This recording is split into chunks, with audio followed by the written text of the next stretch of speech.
Lesson 3, Health and Wellness. A letter from a patient. Dear healthcare worker, I recently experienced a parent's worst nightmare. One evening, my 9-week-old baby developed an extremely high fever.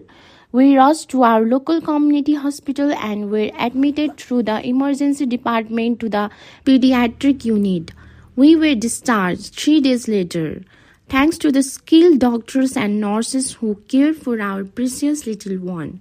While our infant's care and health outcomes were fantastic, our experience was less than satisfactory. During my hospital stay, many staff took the opportunity to badmouth their colleagues to me when we were alone. I am not sure if this occurred because I look rather trustworthy or they wanted to let me know they were more competent than their colleagues. The emergency nurses complained about the doctor's order and delay in response of the pediatric nurses. The pediatric nurses complained about the emergency room nurses' inability to get an intravenous line. The pediatrician complained about orders made by the emergency doctor. Once admitted, our pediatric nurse complained about the pediatrician approach to the care of my baby. Then the pediatrician complained about the pediatric nurse's lack of ability to obtain a urine sample. At every opportunity, the parents in me wanted to scream at the top of my lungs. Can everyone stop complaining about each other and look after my sick baby?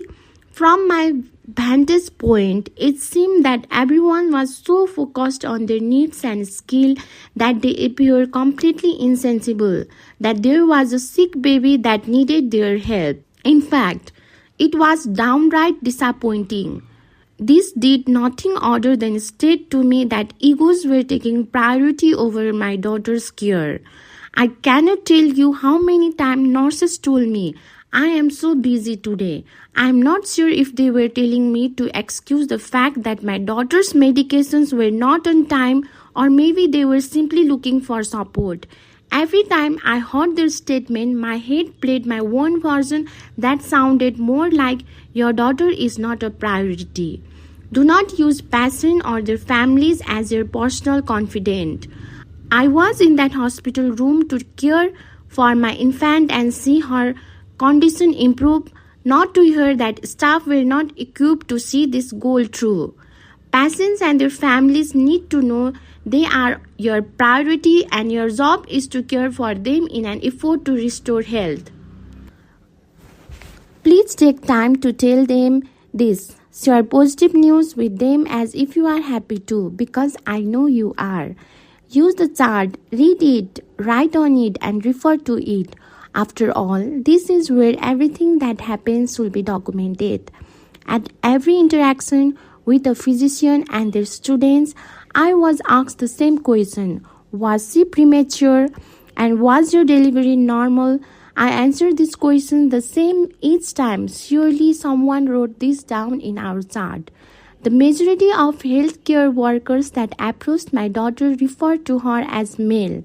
I will politely correct them with her or she. My daughter spent her time in hospital wearing only a diaper. Despite no obvious gender indicator, surely somewhere in my paperwork it indicated that she was female. As sleep deprivation and stress took their toll, I wondered what other mistakes may exist on my baby's paperwork. Please be careful of what you say to patients and how you say it. When you are caught on such a slip-up, be genuine in your apology and make a sincere effort to refrain from repeating the same mistake next time. Patients and their families need to know that you are listening and that you care about what it is they are saying.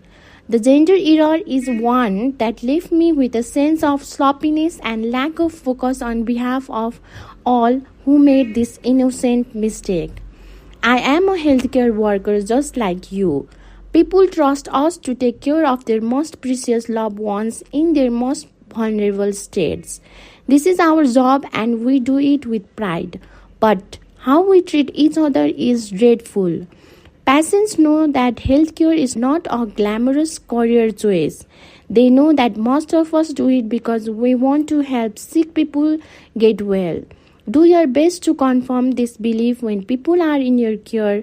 I am not innocent of uttering some of these statements above. However, I can assure you that I will be more conscious of what I say to patients and their families after my daughter's hospital stay.